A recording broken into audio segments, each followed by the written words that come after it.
Hi, sophomores. This week's Bellringers are about simple or compound sentences. Attached to your Bellringer assignment is the worksheet.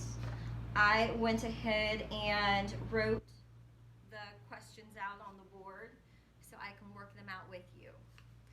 Okay, so just reading along with your worksheet. A clause is a group of words with a subject and a verb. So clause, more or less, is the same thing as sentence because a sentence has a subject and a verb.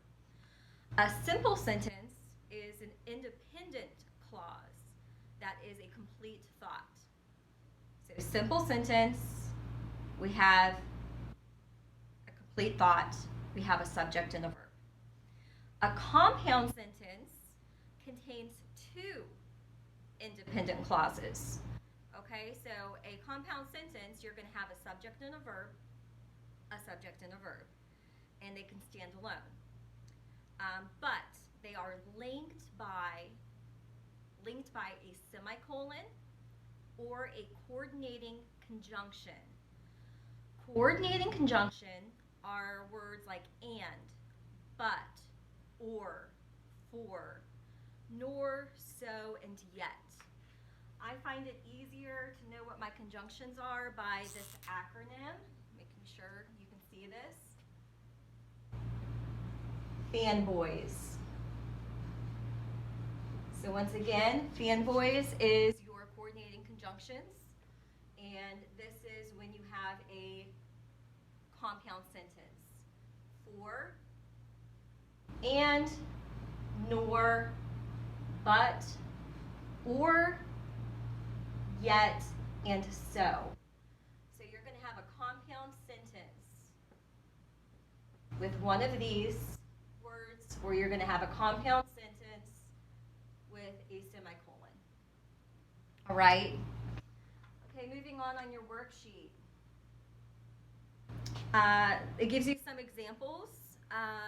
I think working these out without going over the examples will be good enough for you. Okay, so we're going to write a C or an S.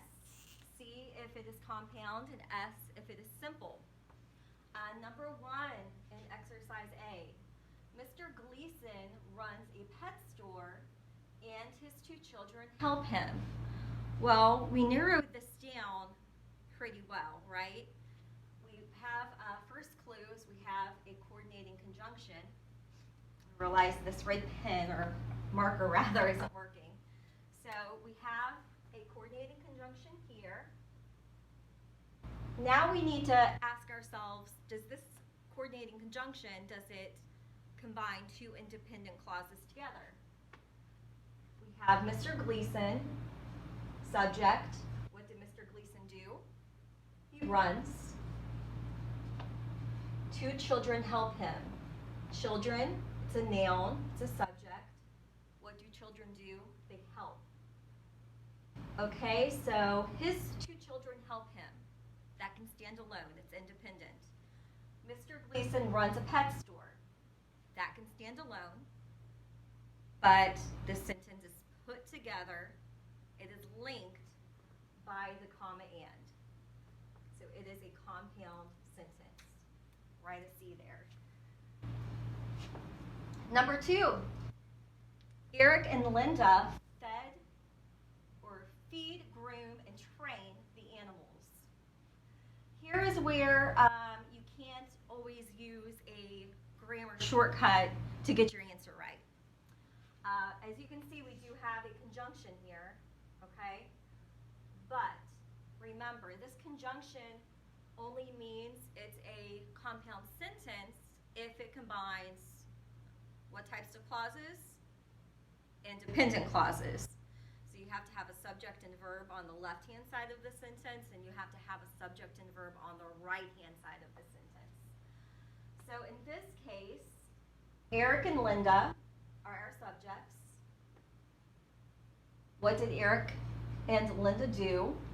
They feed, they groom, and they train. As you can see, this conjunction combines not combine two independent clauses. In other words, it does not combine two sentences together into one. So number 2 is simple. Number 3, Eric prefers grooming animals, but Linda likes feeding them. There we go. Eric prefers is the subject and the verb on the left-hand side of the sentence.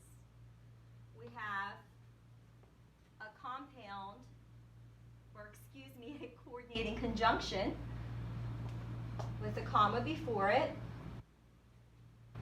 Linda likes feeding them. So these are two independent clauses put together, because if you take this out, Linda likes feeding them. It's a complete thought. It's an independent clause. And on this side of the sentence, Eric prefers grooming animals. That also can stand alone. It's an independent clause as well. The sentence is put together with the conjunction. Compound sentence. Number 4, parrots and mynas can imitate human speech. And you might have to go back and look that up on an audio dictionary.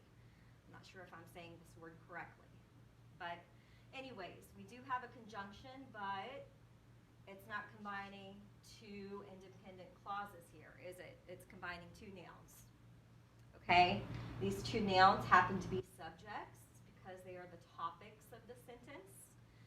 And the verb of the sentence is imitate.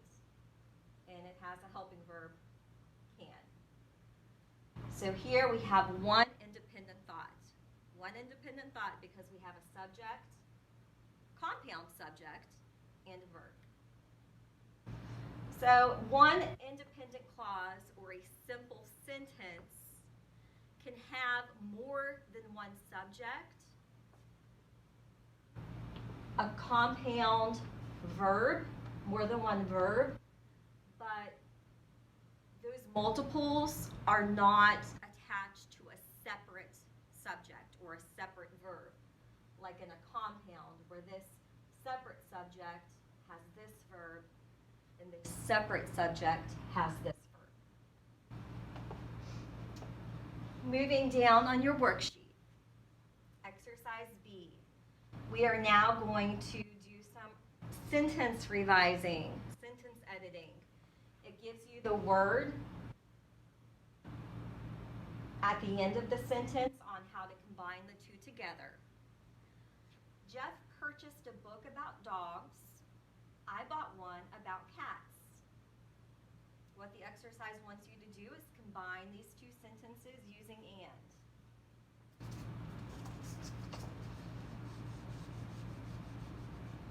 Jeff purchased a book about dogs,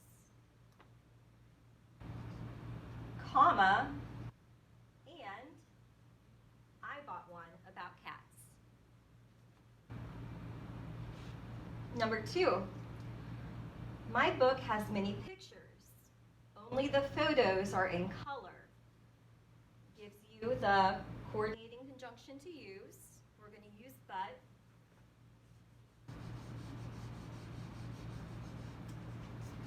My book has many pictures,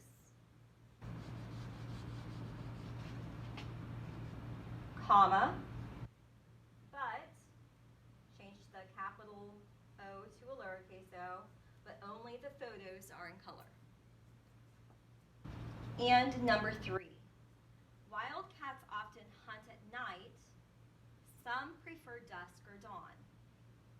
We're combining the two using the coordinating conjunction but.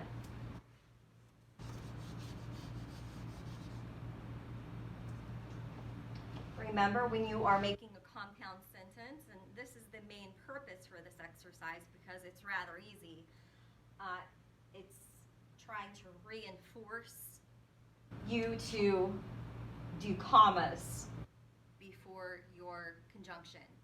It's an awful habit to not put punctuation in your sentences.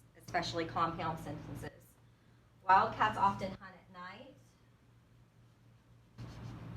So we're adding a comma, but, and we're making the S lowercase. Some prefer dusk or dawn. All right, that is your Bellringers. Those are your Bellringers for this week. You can do this all at once, or you can do it day by day, but just make sure you do them correctly. I noticed today is Wednesday, and I haven't posted this video yet, and some of you have already submitted your Bellringer assignment. If those answers are wrong, you're going to get a deduction of points, so you might want to go back, watch the video, and make sure you have the correct answers.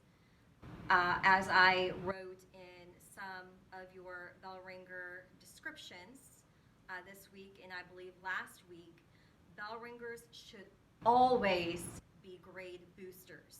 They should never bring your grade down, especially when I'm going over the assignment. Okay? Right.